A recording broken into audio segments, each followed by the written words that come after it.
Leaders living their legacy put others first. It's before the bottom line. It's before the goals. It's before the numbers. It's for the schools. It is literally moving from success to significance. Am I living the life that I want to leave as a legacy for others? Does your behavior and your actions align with your core values? Leaders who walk in their legacy daily are creating a magnetic force field. People want to be around them. They want to gravitate to them. The difference between success and significance is selfish pursuit versus selfless service. Because I'm leaving a leadership legacy daily by the actions that I take or the inactions. My behavior is walking the talk of my legacy. Who you are as a person defines who you are as a leader. What action are you going to take so you can assure that the behavior, your actions daily, are leaving a legacy? Hey everybody, man, I am so excited that you're here with me today as we're diving into the Leadership and Learning podcast. Today's topic is absolutely one of my favorites. It is living our leadership legacy. You guys, it was about 2011 and I read an article in Business Weekly. It was entitled, "What Will Be Your Leadership Legacy?" That title, it struck me to my core. I have thought about it. I've researched it. It has been actually a catalyst for a lifelong mission field of unpacking your leadership legacy that my husband Rex and I have been on together. I've read extensively. I've spoken on the topics many times, but that original article, it was that article and that juncture in my life, both personally and professionally, that I decided that I needed to be seriously introspective. I needed to stop and consider my leadership. The scary part about it is I had been in numerous leadership role positions up until that point, but I did stop and pause, you guys. And I think that's really important for us to stop and say, it's a moment in time. I need to rethink my leadership and the legacy I want to leave. So that's what happened. As my leadership legacy journey began, I had no idea, quite honestly, the work it would entail.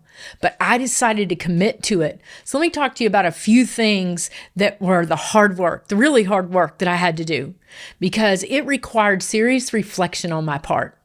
Reflection to dive in how I was treating people, how I was responding to decisions I had to make, how I was living intentional, how actionable I was. It required an honest assessment of my leadership skills.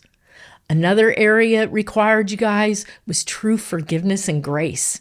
Listen, I had to give myself grace because of all the errors that I had made in leadership, but I also had to be forgiving of those leaders that maybe were not on their best game as leadership for me.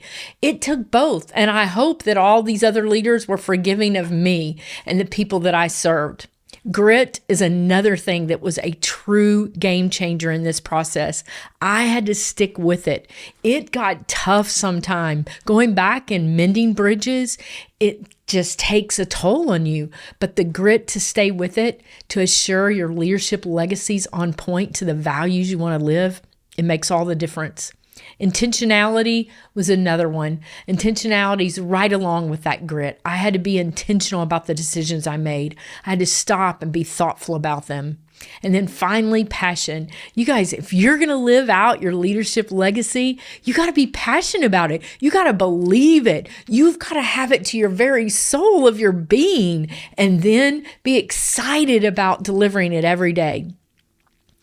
Not only did I have to read, I had to learn, I had to rethink my perspective of what leadership legacy requires. And you guys, in that process, I went in search of role models. I wanted to look toward the people that had made a difference in my mind and been a role model for me as a leader that maybe I'd not acknowledged, or I need to look and find better ones. So just like always, we're going to follow our process. 3, 2, 1, 3 points, 2 questions. What's that quote that resonates? And then definitely we're going to leave with an action item today.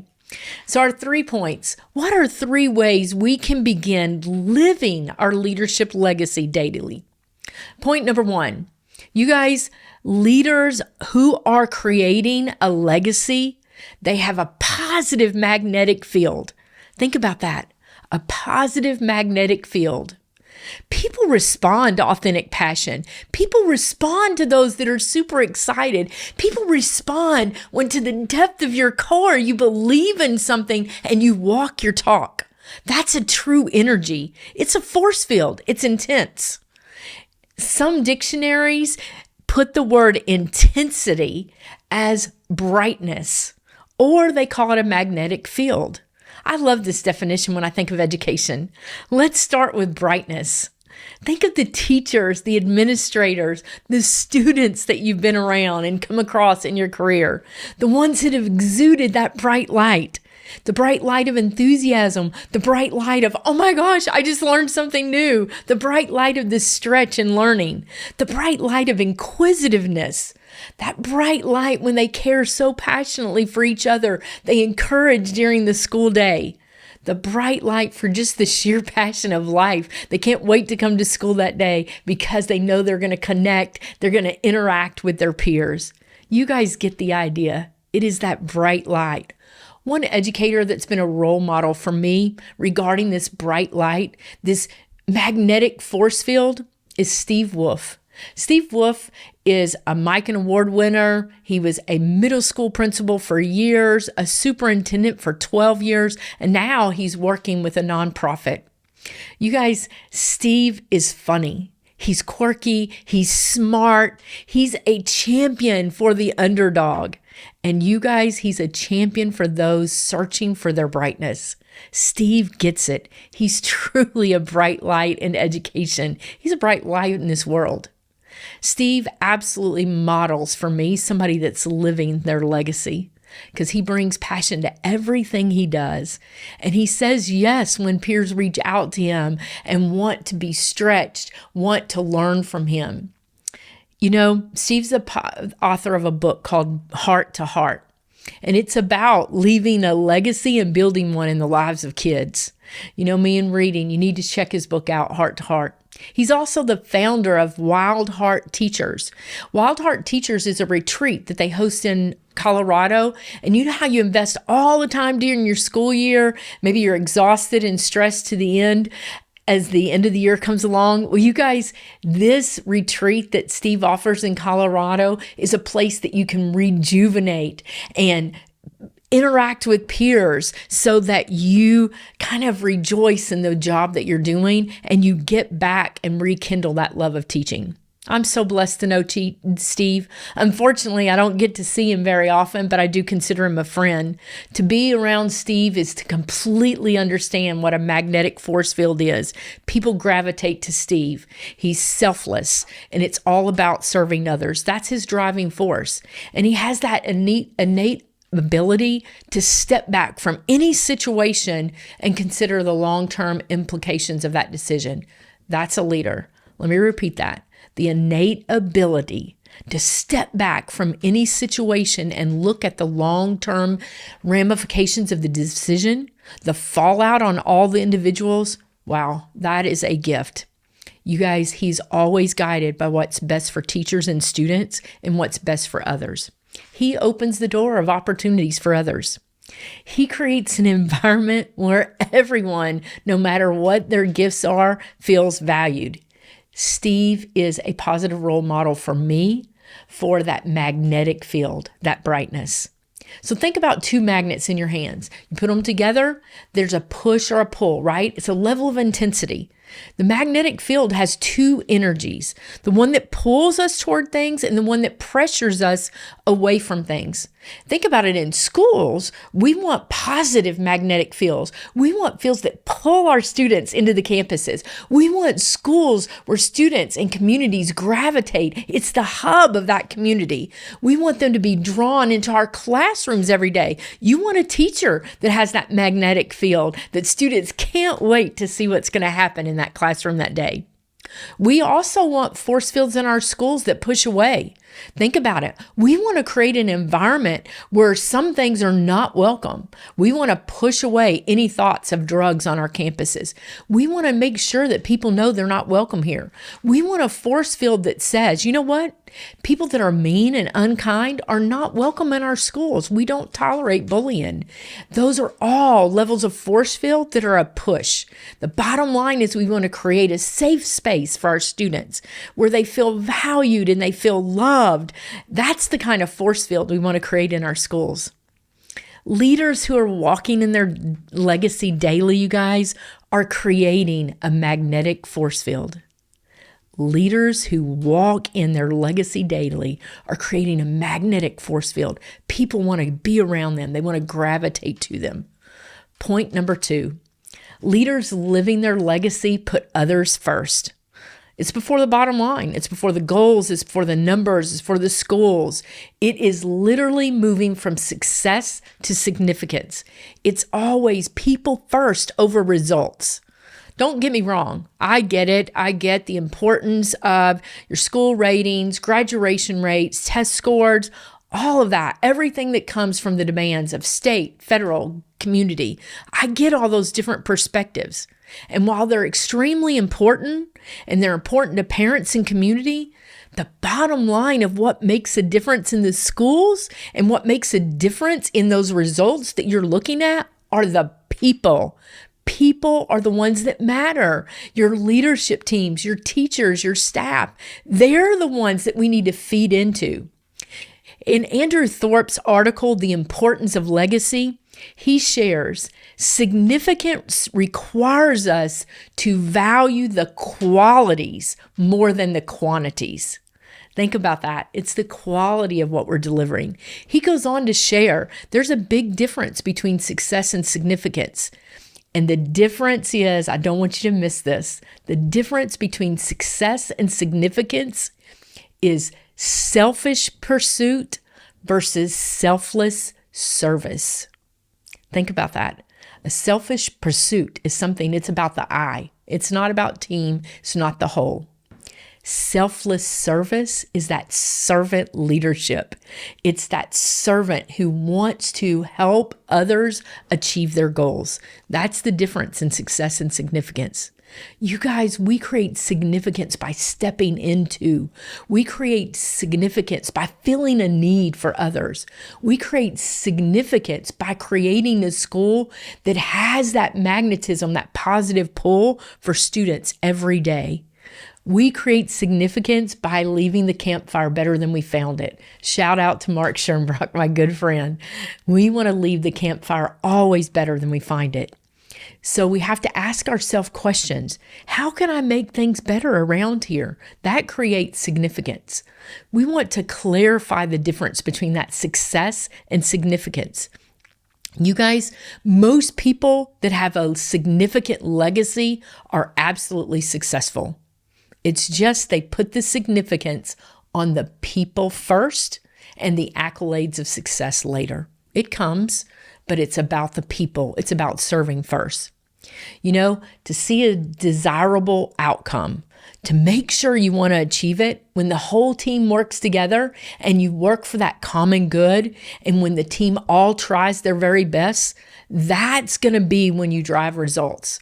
But the team being selfless and focused on the team and the ultimate goals, there's the significance that it's occurring, and it is about the people. In the article, Leaving a Positive Leadership Legacy, it's really about leaving your values. It's by Rick Kelly. Sometimes he says that we should remember our investment in people is what matters most. Think about it. Leaders come and go. Your policies and procedures change, all of that. You know, you always hear that a leader can be replaced anytime. But you guys, the thing that matters is the people that are internally in the organization, the people that are in the schools. They're the ones that we need to invest in. They're the ones that we need to develop. They're the ones doing the great things, and the people in the organization, in the school, in the building, in the classroom are the things that are durable. They're going to be lasting much longer than the leadership and your policies. That's why we have to invest in the people. Role models for the ones living a life of significance for me, the ones that are really impacting and thinking about others, are cancer patients. You guys, even in the fight, they're putting others first. I am beyond blessed every single day to get to support, love, pray for, and encourage cancer patients. It's an absolute mission field for me. But I'm not telling you this about me.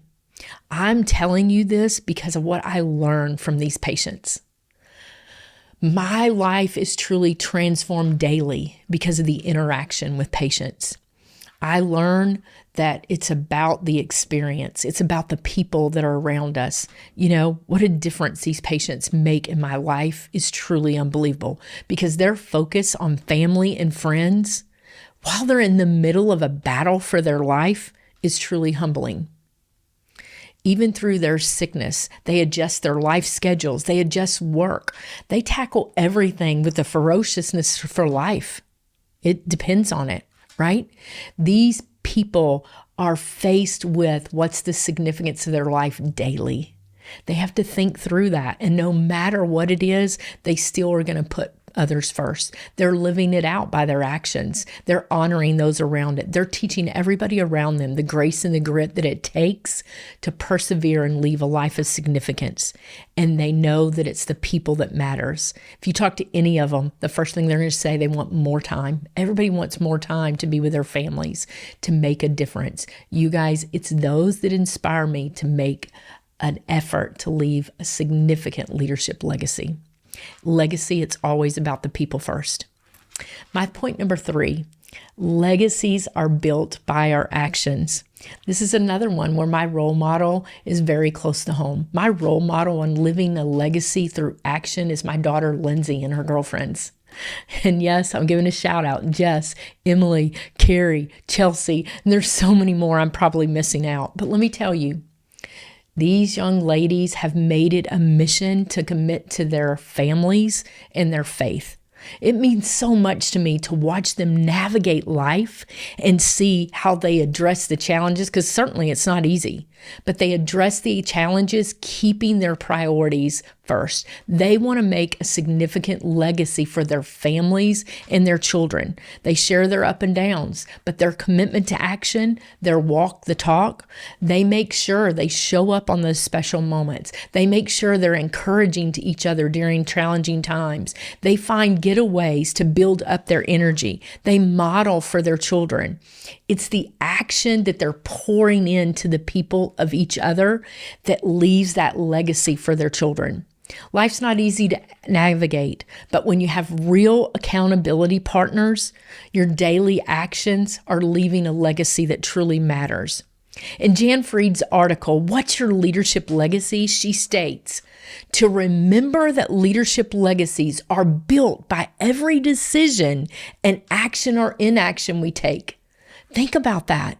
Holy cow, you talk about stopping me in my tracks.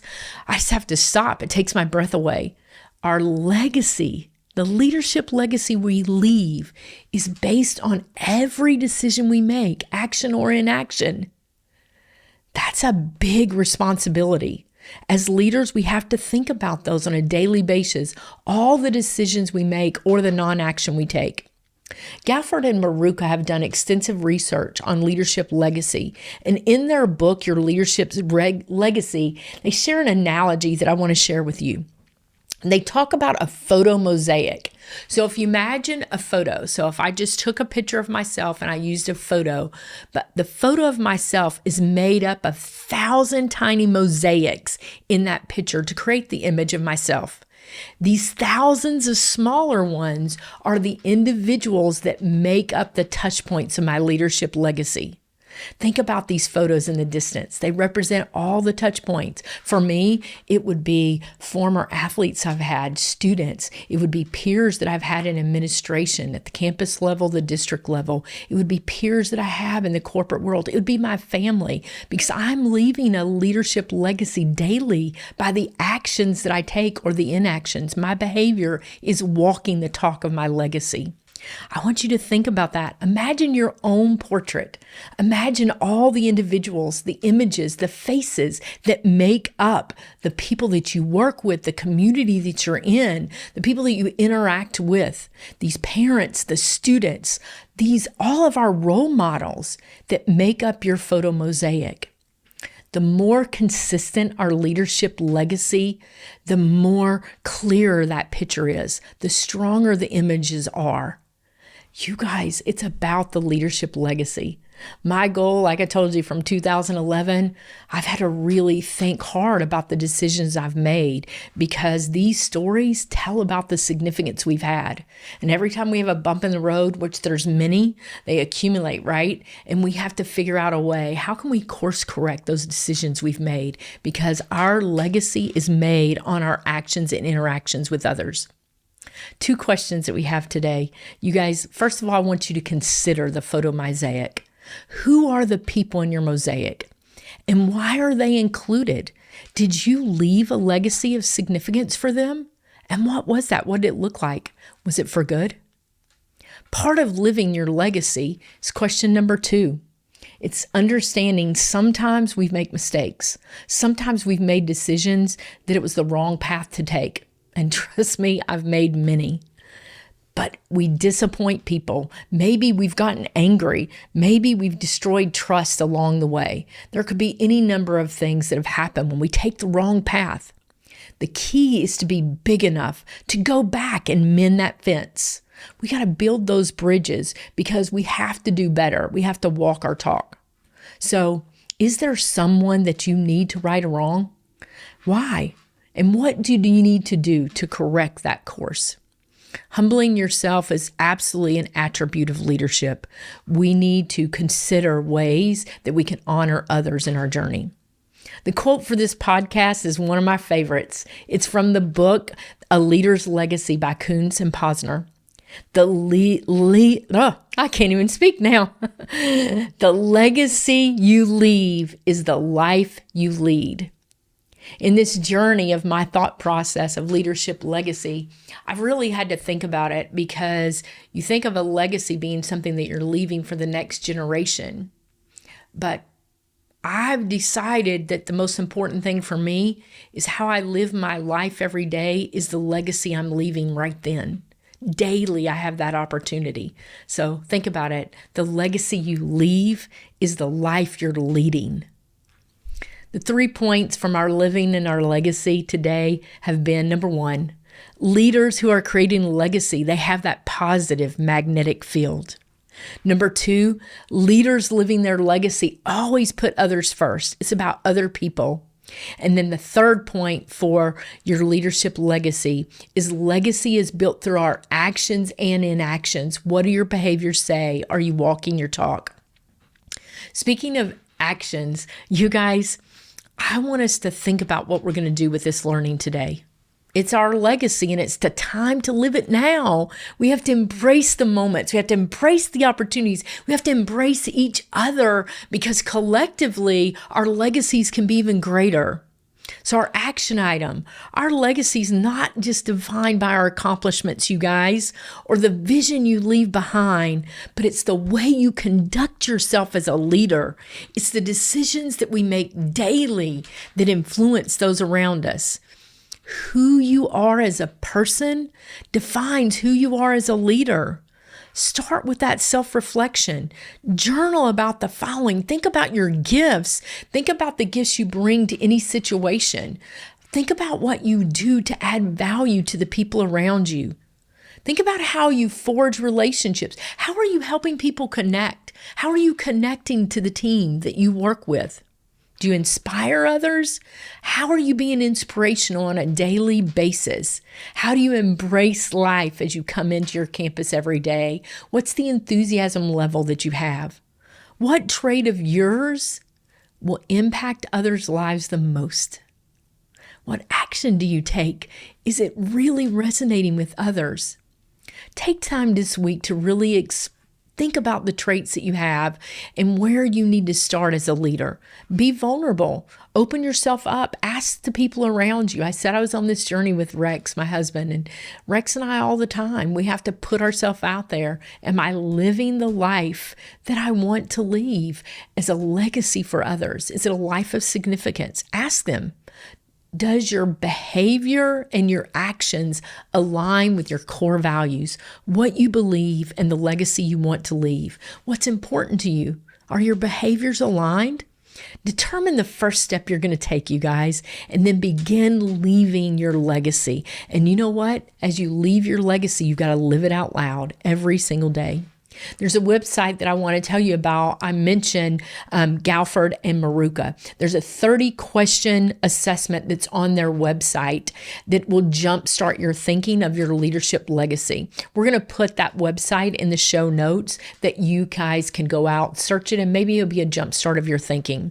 But the bottom line is, what action are you going to take so you can assure that the behavior, your actions daily, are leaving a legacy for others, one that's of significance? You guys, thanks so much for this, just the affirmation, the positivity, the good vibes that you've been sending to me based on these podcasts. I appreciate them so very much. You guys inspire me daily. You inspire me to do better, to be better, and to certainly figure out a way that I continue to walk my talk and live my leadership legacy. The goal here, you guys, is to create that network of leaders that want to learn with one another, that want to be stretched. I am hoping that each of these conversations stretch you in some way. Let's find ways that together we can live out our legacy daily. If anything resonates with you in this podcast, I want to hear from you. You guys that are watching the YouTube, leave it in the notes. Give us the next idea. Give us ways that you're living your legacy, or share with us some of the role models that are out there, because we certainly want to see other people that are being that force of light.